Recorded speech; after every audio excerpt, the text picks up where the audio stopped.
Oh, look, it's kind of it's essential. You can't have success without it. People sort of talk about it in many different forms. They'll talk about a sort of team spirit or a culture, but unless you're a total unified force as a football club, it's very hard to have success because you're kind of then relying on so many factors from an individual perspective that for it all to come together, it becomes insurmountable. We know how challenging it is to have success anyway, but being unified was essential for me, and I guess the key for me was we had 12 new players arrive in a dressing room. Quite significant personalities and characters had left the dressing room.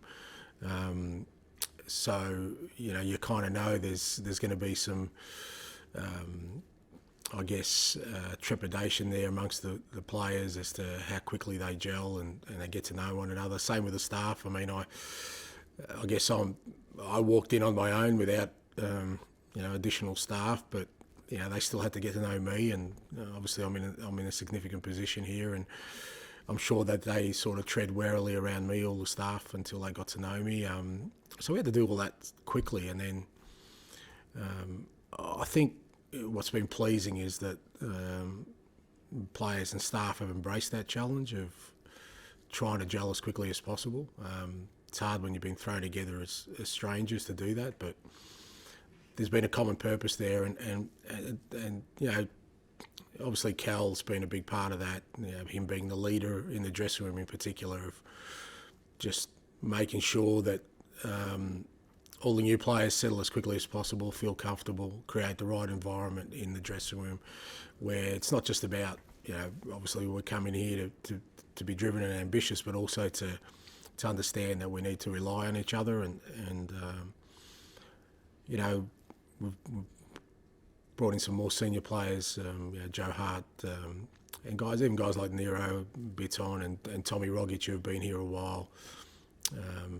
Those kind of people are really important to creating that, and then the key for me then became with the fans, and I said to the players from day one, I just sensed that the fans, if they saw us playing the football that I wanted us to play, they'll forgive us in the short term for any mistakes or inconsistencies if we're at it for 90, 95 minutes. If we're going at oppositions, if we're getting them up off their seats, if we're getting them excited, the fans will buy into that. And pretty much from day one, and you guys all know we haven't been the most consistent from the first day. What has been consistent is that the supporters have been right behind the team, and that's great because the boys are feeding off that. I know they are. They're looking forward to every game, home and away, knowing that the support's right behind them, and that energy can drive them on. So hugely important.